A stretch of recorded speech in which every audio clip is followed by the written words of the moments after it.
Ayan. Pag naalis yan, malalaglag na rin yung mga brake pads natin. So ganito yung tsura ng original. Tapos yung ipapalit natin na pang Rusi RFI,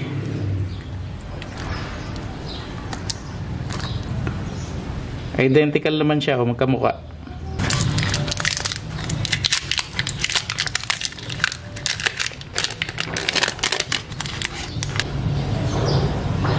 Match na match siya sa taas, sa lapad.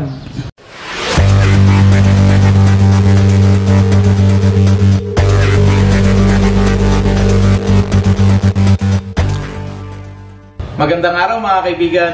Welcome back to the channel. At para sa video po ngayon, mag-share uli ako sa inyo ng isang preventive maintenance para dito sa ating Easy Ride 150P. So magpapalit po ako ngayon ng brake pads para dito sa kanyang likod na gulong. Kung magtatanong po kayo bakit ko papalitan agad yung brake pads, bagong-bago pa yung ating motorsiklo.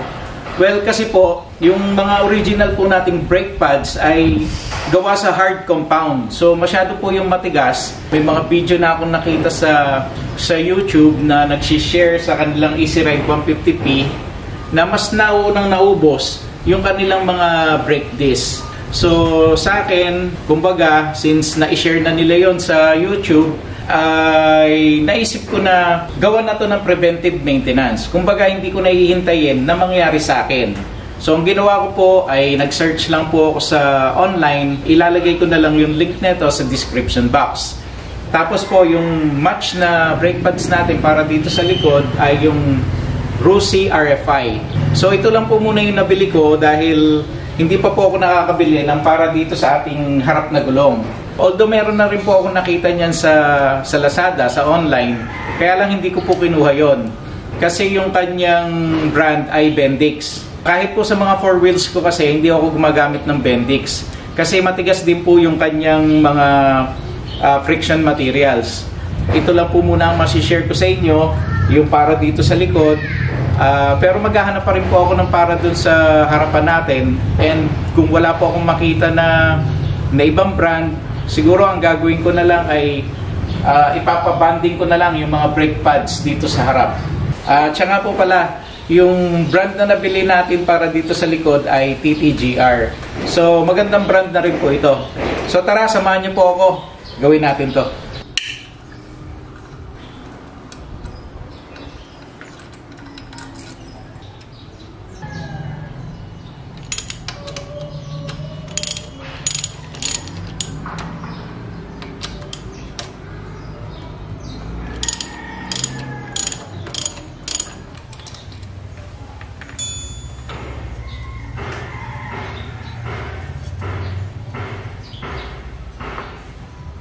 So para matanggal natin tong mga original na brake pads, tanggalin muna natin yung kanyang safety pin.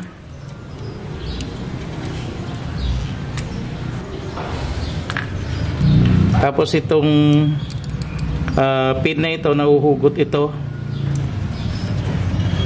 Push lang din natin. Ayan o. Natatanggal to.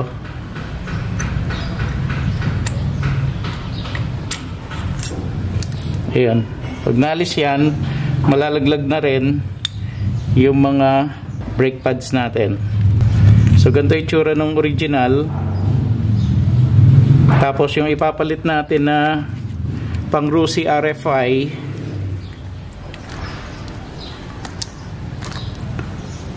identical naman siya kung magkamukha. Siya nga pala, yung brake pads para dun sa harap na gulong, ang parang match doon ay yung sa Sumer. Pero hindi pa rin ako sigurado, although nakita ko na yung itsura niya at minatch ko dun sa itsura na itong harapang brake pads. Mukhang parehas nga sila. So update ko na lang kayo kung makakakuha ko sa online ng para dun sa brake pad sa harap. Pakita ko sa inyo kung anong exact model na makukuha ko. So buksan ko na ito.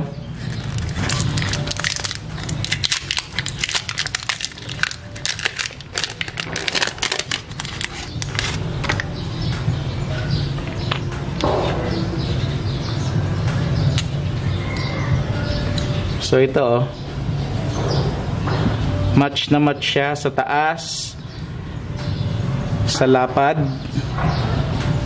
Ito nga pala yung itsura ng aking brake disc. Kung mapapansin nyo, marami na siyang guhit. Ayan o. Considering na ang natatakbo pa lang ng ating motorsiklo ay 49.5 kilometers pa lang. Kaya nga mas maganda na maagapan natin to. Kasi dun sa mga napanood kong video sa YouTube, dun sa may mga Easy Ride 150P, or kahit dun sa mga Easy Ride 150Q at saka FI, talagang ano na eh, upod-upod na yung kanilang brake disc. Yung gagawin natin ditong preventive maintenance, yung pagpapalit natin ng brake pads dito ay worth it. Kumbaga, wag na nating hintayin na yung ating mga brake disc ay maupod, kasi mas mahal po ito at mas mahirap hanapin kaysa dito sa mga brake pads na ganito. Bago natin ikabit itong ating brake pads, kailangan ay lihain muna natin siya. Lalo na ganito na bago, magaspang pa yan eh. Kailangan mapakinis natin yan bago ikabit dun sa kanyang caliper.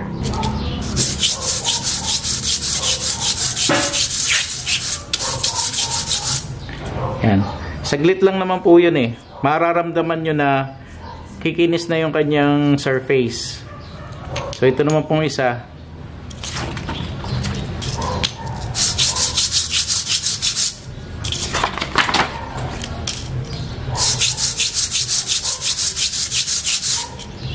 Ayan, makinis na rin. Ngayon, kabit na natin dun sa caliper. Yun lang. Ayaw niyang pumasok. Masikip. Mukhang kailangang magtabas ng konti. So, i-grind ko muna yung magkabilang side na to.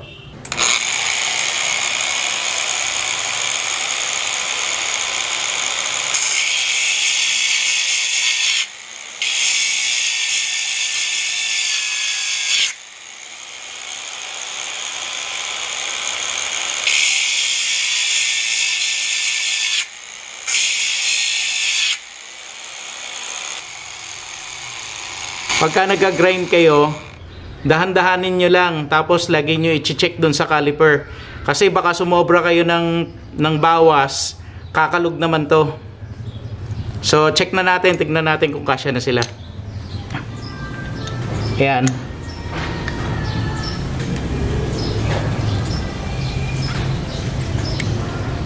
So, ito, maluwag na siya.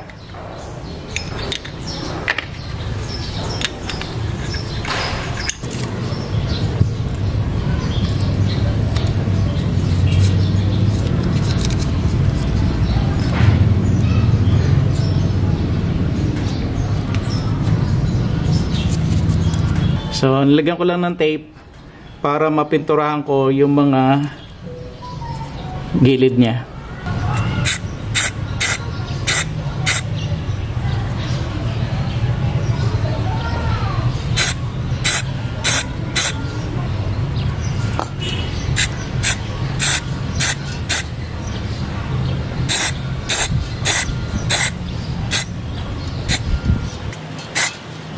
So, pininturahan ko itong mga nag-grind na portion, magkabilang side. Kanina, nilagyan ko lang din yan ng masking tape para hindi magkaroon ng pintura itong mga banding niya. So, ngayon, pwede ko na siyang i-assemble.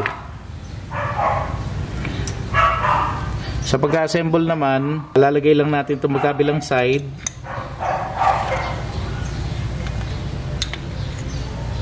Tapos itong pin. Bali, pasok natin doon sa butas ng brake pads. Tapos dito naman sa kanyang bracket ba to or clip. So pag ganyan ang lagay niya, yung pin na ito dapat nandito sa ibabaw nito. Parang nakaganon siya.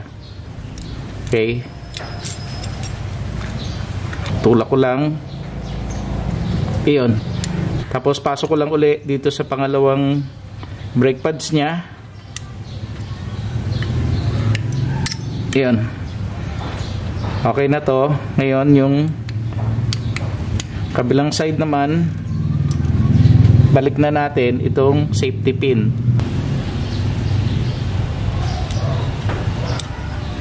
Ayan. So pwede na nating i-assemble dun sa gulong.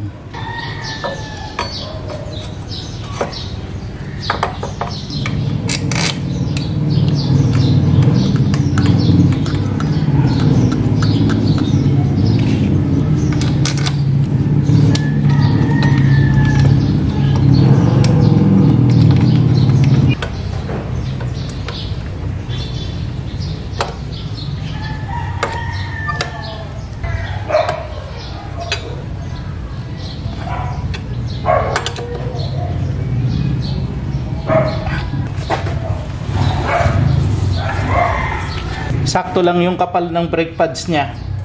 Walang sayad.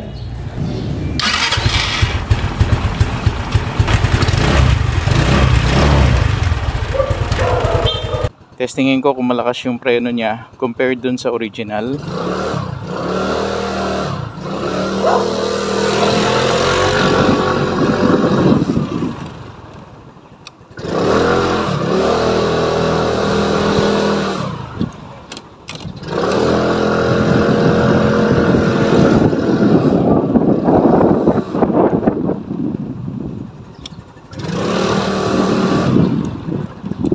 Okay, likod lang ang ginagamit ko. So, medyo malakas din naman.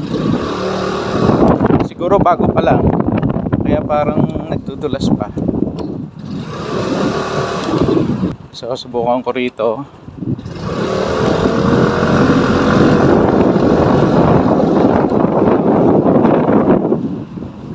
Oh, malakas din. Malakas din yung preno niya.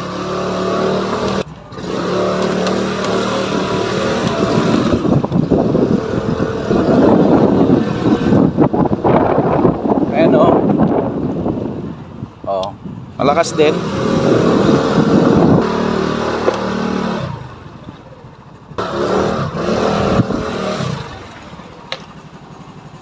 So tapos ko na ikabit yung brake pads natin para dito sa likod na gulong. At kanina nag-testing din ako. Nung mga unang piga ko nung kanyang brake lever, medyo may dulas pa siya, hindi pa ganun kakapit. Pero nung makailang ikot ako dito sa loob ng subdivision namin, ay kung i-compare ko siya dun sa original na brake pads, parang mas makapit yung TTGR. So sana po may natutunan uli kayo sa video natin ngayon. And if you like this video, please share, like, and subscribe to my YouTube channel. And don't forget to click the notification bell para lagi po kayo updated every time na mag-upload ako ng bagong video. So mga kaibigan, marami pong salamat and I hope to see you again on my next video. God bless!